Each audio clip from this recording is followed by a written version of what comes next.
One of the greatest things about Female Fusion is our members. We are made up of female entrepreneurs from all over the world, every nationality, every culture, and we are united in our drive for building profitable businesses. And that is why over the next 30 days, I am so excited to share with you stories of our members and sharing with you their tales of how they got started, the highs and lows of business, and their top tips to inspire you along the way. Welcome to another episode of Women on the Rise and our special podcast edition where we are featuring 30 Female Fusion members from all over the world who are sharing their entrepreneurial journey.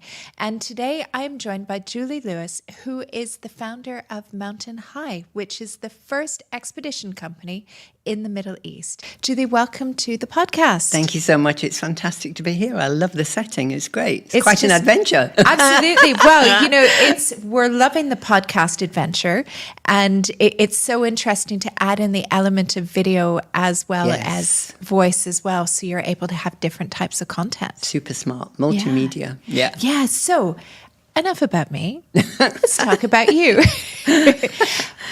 How did Mountain High get started? Oh, that's a great question. And, you know, many moons ago, I think it's 23 now, I climbed a mountain for my 40th birthday. And my background's in sports science. I was in the health, fitness, and sports management industry. And I was really needing a change. And then the world threw a change, the universe threw a change at me personally, in terms of I was widowed when I was 36. And that kind of made me really reassess what I wanted to do, where I wanted to go, how I wanted to kind of create this new canvas. And part of that journey was going to climb a mountain for my 40th birthday and reaching the summit and kind of thinking, I'm on a mountain, I'm on a natural high, I can see a whole new world from here, and wouldn't this be amazing for more people, in particular women, to experience this, to challenge themselves, not necessarily because they've had a challenge, but just to be out in nature and connect with different cultures and just challenge themselves physically, mentally, and emotionally. So I literally came running down the mountain, telling everybody, I just climbed a mountain, and I came back to Dubai, and somebody from the Gulf News at the time contacted me and said, can we write a story about you? Because most women, when they hit 40, they don't want to talk about being 40. And now we're all climbing mountains. And now we're all saying, it's amazing, So I said, sure. And that kind of triggered off lots of people calling me or coming into the offices in the Dune Centre at the time, because I worked for an adventure travel company, saying, I'm going to be 40, I'm going to be 50, I want to climb a mountain. What are you doing next? Where are you going next? And one of them was a lovely Norwegian lady that worked for Dubai Duty Free, Jannica. And we sat and had several cappuccinos. And then we came up with the concept of taking a team of women to Everest Base Camp in Nepal, which we did 20 years ago. It's actually 20 years ago this year. Yes, because you celebrated your 60th birthday as well, which I'm going to talk to you about. Yeah. So 18 of us went all the way to Everest Base Camp singing The Only Way Is Up. And we raised around $80,000 for a mobile breast screening unit in LA. And we had 3 nurses on the trip. I came back from that trip, Jen, and I just thought, I was born to do this. I'm not meant to be in an office organising programs. I'm meant to be out leading groups, coming up with challenges. So I actually started Mountain High in 2003 from my kitchen table. Managed to find myself a sponsor in terms of going under the umbrella of their company. Mm-hmm. So I was a division of Creative Travel Solutions. So that really made a huge difference to get kick-started. And really it was that first mountain climb, the trip to Nepal, and I challenge anybody to go to Nepal and not come back, changed in some way. And literally it was like, okay, now what do I want to do? I've left my job. I've said I'm going to start an expedition company. Where do I want to go? And how's people going to find out about me? And so it was kind of pioneering stuff, because now there's quite a few companies that run expeditions, but at the time first. I was the first. There was a Gulf for Good, which is a charity organization. But for somebody to kind of go all out and kind of do the research, market the trips, train people, talk to them about gear, go and do it, mission completed. And I think because there was nobody else doing it at the time. It got lots of media coverage because when you are the minority and you're doing something edgy, but you're doing it with people, that means there's lots of great stories. And people love stories. Women, all ages, all nationalities, all shapes and sizes, doing things that they didn't think they could do. And all of a sudden it's like, tell me the story, show me the pictures. Really, really powerful. But one thing that I think is so interesting, and I would really love for more women, I think, well, all people as well, to know that it's never too late to do something different, right? That I think sometimes, back generations before, it was you got your job, you did your job, you retired, and then you died. Yes. Where now, really, like that's kind of how it was, right? Yeah. And now it's like, well, I have my job, don't really like it, going to do something different. And I think there still is a little bit, maybe not so much in the younger generation, like my kids' generation, they just want to try everything. Yes. But people in their 40s, their 50s, their 60s, 70s are like, this doesn't fulfill me. I want to do something different. Yes. But some people are scared to make that change. Yeah. But you showed that is possible, right? And to really make a big change and build a business out of it. Yep. I was 41, and I'm 61 now, so it's 20 years ago. And I think, it's okay to wake up one morning and think, I want to do something totally different. And it literally was that, some people call it the bathroom mirror moment. You're brushing your teeth thinking, what am I doing with my life? I need to go and do this. What happened to that little girl that was going to be an explorer or going to be, whatever you dreamt of as a girl? And because I had a globe when I was a little girl that my father gave me. We used to spin the globe and we used to say, I want to go there. And then I'd have dreams about that place. What happened to that little girl? And then all of a sudden it's like, ping. She's back. She's back. And whether you're 20s, 30s, 40s, every decade, I think it's important to just do a little bit of an audit and say, am I happy? Is this giving me joy? Is it rewarding, financially, mentally, emotionally, spiritually? Am I growing and learning? Am I contributing? Am I making a difference? And then kind of adjusting from there. So, for me, it's never too early and it's never too late. So if people are thinking, but I'm 50 now, it's like, and exactly. Well, and the thing is, I was researching this because I did a podcast on this earlier because I was hearing from so many people like, I'm too old to try that. I really wanted to have a business, but, I'm too old. I'm going to retire in 10 years. I'm like, and you've got 10 years. What are you doing with that 10 years? Why not? Yes. And there's statistics show that the older the entrepreneur, the higher the rate of success of the business. And I think it's because you have that life experience, you have the work experience, you have the wisdom to make the decisions in business that maybe you wouldn't have made in your 20s. Sure. Much more resilient, and you're doing it by choice. And when you're doing something by choice rather than, I should be doing this, but I'd really like to do that instead, to just really give it a go. I think, neuroplasticity tells us that you can teach an old dog new tricks. You can rewire your brain and actually go and do a course somewhere or go to a seminar, read a book and think, wow, it's just opened up some new neural pathways for me. I'm going to go and give that a go, And I just read something the other day about a 93-year-old woman completing a marathon. Wow. And, so it took her 14 hours, but you think, oh my gosh, and I think, one of the things for entrepreneurs, I know we're going to come onto this, is really taking care of your body.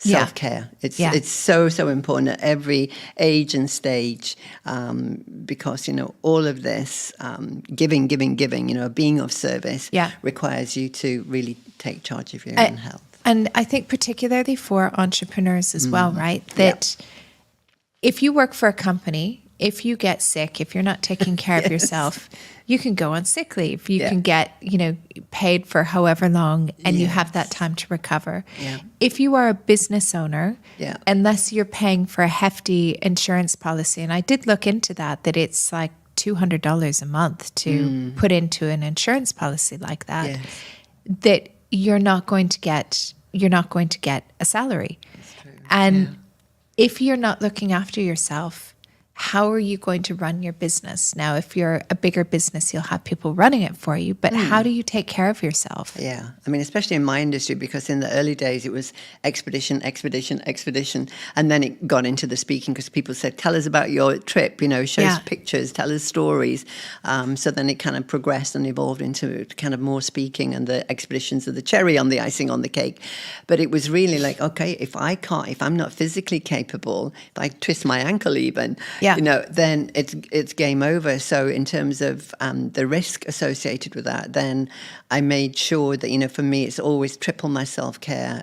When I know I've got some, big challenges coming up, whether I've chosen them or they've chosen me, it's like self-care, self-care, self-care. And people shouldn't feel guilty about it. Definitely right? not. No, it's like those daily deposits, because we all know what happens when we think, I'm too busy, I'm too busy, I'm too busy. And then something bites you in the bum and you think, it's because I'm not eating, I'm not getting enough sleep, I'm not working out, I'm not hydrating, I'm taking on everybody's challenges, I'm trying to do everything. And I think outsourcing for an entrepreneur is huge, as is having a support network, an ecosystem.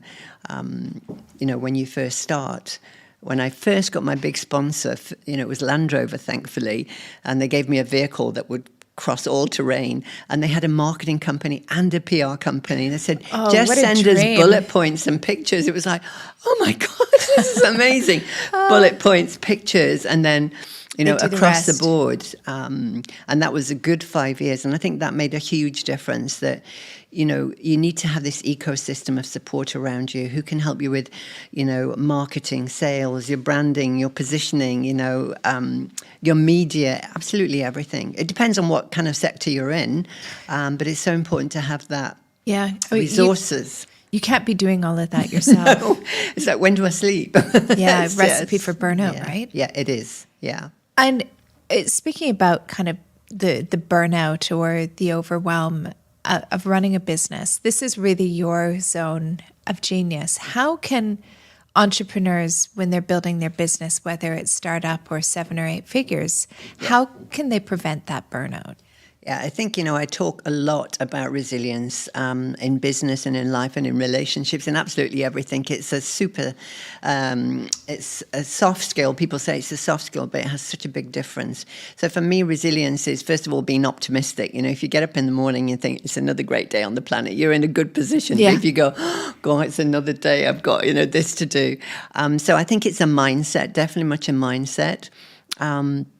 And really setting healthy boundaries and being clear agreements and saying, this is what I need, by when, by whom, So it's actually having a strategy. And I think a strategy is really, really important, because that helps you in knowing that you can delegate. Because resilience, people think, you just stand on your own and you keep on going, you keep on going. It's like, no, you don't. You know that you can stand on your own. You can be the minority of one. However, you have this ecosystem, say, can you just help me with this?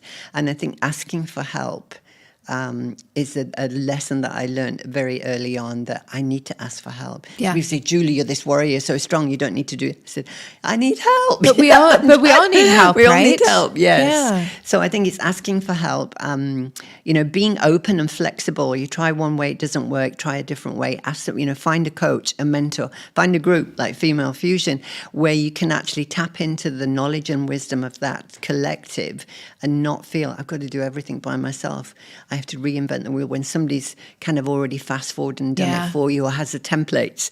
Isn't it nice that what I notice, and I love it when I see this, that if somebody is stuck, because we have a community that's online, if somebody's stuck, they'll go and write a post, they'll put a message up and say, I'm struggling with this, or this is really hard. And all of a sudden you'll have 20 or 25 women jump in to support you. Yeah. And to know that you don't have to suffer alone, that you're not struggling with that. Yeah, and that's so important, because that's I'm thinking of Brené Brown, Daring Greatly. The courage to be vulnerable, to say, hey, I'm usually on the game, on the board, but I need help. So I almost have a code system. Like, I'm at 5. I need help. Because I'm normally at 10. I'm at 5. I need some help with this. Do you know anybody that can help me with this? So I think asking for help is huge. But the big thing, especially if your work involves, dealing with a lot of clients, being physical and producing, I think it's so important that you say, time out, that we put in a calendar, me, and when somebody says, can I meet you, and say, I've got another commitment. They don't need to know you're going for a massage, or you're just going to actually go and do a yoga class or take a power nap. But you shouldn't feel bad about that, right? Exactly, because there's this status almost, like I'm busy, I'm swamped, I'm busy, and it's like, can you just take it easy? So I think, it's great with Female Fusion because there's so many different aspects to it that, it is about well-being, it is about business, it is about outsourcing, it is about finding people who are doing what you want to do and having that template or those nuggets that will help you fast forward instead of having to work it out all yourself, and knowing that you can just say, hey, hey, sister, call out. I mean, you're never alone, right? That somebody is, whatever you are going through, somebody has gone through it before. So why not tap into that collective wisdom to be able to get that support? Yeah. So it's really, really important. I can't highlight that enough. Take care of yourself, ask for help, show your vulnerability, be courageous, take risks. I often think as entrepreneurs, as waterfalls, I'm working on my second book and it's all about the element of water, because you say stand strong like a mountain, but it's also being very intuitive, emotive, receptive, and going with the flow. And I think of a waterfall, like you're going over the edge, trusting that you're going to land. Yeah. And then, this river of resilience. So there's a lot of things that, we need. We need that courage. We need the trust. We need to know when to say no, when to say yes, to take risks, to have that support network. Yeah. Being able to say no is such a skill, right? It is, isn't it? So many people have problems with it. I used to when I had my first businesses as well. And now with Female Fusion, I'm like, I'm just going to say no. I'm not going to do things that don't bring me joy. Yes. Yeah. And I wish that I would have had that skill earlier when I had my first businesses, because it would have saved me a lot of stress. It's like, yes. And I know, why did I say yes? Why did I say yes? Oh my goodness, I'm not sleeping. Yeah. Where now it's like, no, I don't want to do that. Yep. Don't want to do it. So if you don't want to do it, don't do it. It's interesting you touched on joy, because for me, that's one of my highest emotional priorities. Does it bring me joy? Yes. Does it give me peace? Does it bring me freedom? Am I growing because of that, or am I helping somebody else grow? So it's got some little ticks, about. Do you think, though, that also comes with age and with wisdom? Yes. Because I think 30-year-old Jen wouldn't have done that. Okay. Where 50-year-old Jen will, because I'm at a point where I just don't care. You can like, choose. I'm gonna. You have more options. Yes. Yeah. And I hope that younger women see that actually, even if it looks like it, because I said yes to a lot of things because I had this fear about, well, how am I going to pay my bills? How will I pay my mortgage? If I don't say yes to that, I'm not going to have that contract. Where what I didn't realize is saying no to that opened up opportunities elsewhere that probably would have brought me joy. Yes. Yeah. I think it's knowing your worth as well, isn't it? Yeah. Because it's a lot of time and energy, and time and energy you can't really get back. Once you've spent them, they're gone. Yeah, exactly. You can never get that back. It's using them wisely, really. And my view is I only want to work with nice people now. Shared values, makes it so much easier. Yeah, people that get you. But that's a great thing about having your own business? Yes. That you can work with nice people. Yeah, very much so. Yeah, I think it's having that choice.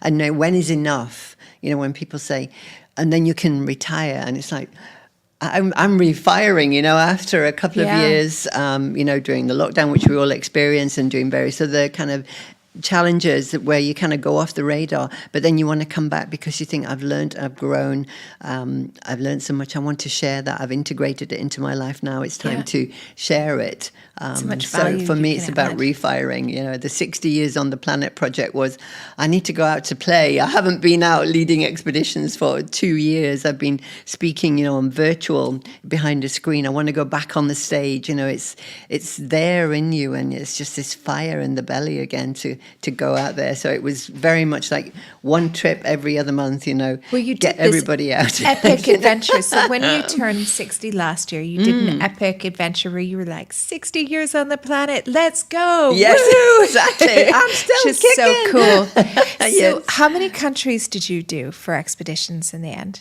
Globally, I've run around 69 expeditions to... For your challenge, for my though, last challenge, year? it was 8 countries, yes. Wow. Yeah. And how many expeditions? And 3... so far I've been to Antarctica 3 times, which is a blessing. It really, really Wow. is. I mean, to go once in a lifetime is a blessing, but to go 3 times, and then the Arctic. So it was great because there was some very, very cold, like the top of the earth, the bottom of the earth, and everything else in between. I took a group of people half my age up a mountain in Turkey. And you were probably like the first one up there. I was there the as mountain well. man. No, I wasn't actually. It was like I'd lead from the back, because I know that everybody else ahead of me is fine. So, it's not about me. It's about it. When I have done some of the things where it's about me, like attempting to swim the English Channel, it doesn't have quite the same oomph about it. I think I'm more about groups and seeing other people transform to, I can't do that, I can do that, I've done it, kind of thing, that shift, that transformation of that journey of who you become as a result of doing that. It's nice to stand on top of the mountain, it's nice to be across the other side of the water knowing you've kayaked or swum, but it's who you become as a result of that, and who you become through your business and the people that you meet along the way. Yes, the people that you meet along the way when you have your business shape everything. Yeah. And that's really who you surround yourself with, isn't it? Yes. It was at Jim Rohn, they become the average of 5 people you spend the most time with. So it's really, really important to be able to have these hard conversations, soft conversations, authentic conversations, and knowing that you've got access to coaches, to mentors, to guides, to people that have been there, done that, got the T-shirt, got the scars. I often think in my 40s I was this explorer, and in my 50s was like the warrior, kind of dealing with things, and in my 60s it's kind of like, I'm the sage now. I've had all of these experiences. You're the wise and woman. like you can say, I can say no to that, so I can say yes to this. And does it bring me joy? Am I making a difference? Am I contributing? Is this going to keep me up at night, but in a good way? Or is it really going to be like not good for my soul? Yeah. And that's what we want, is to do what's good for our soul. Soul food, yeah.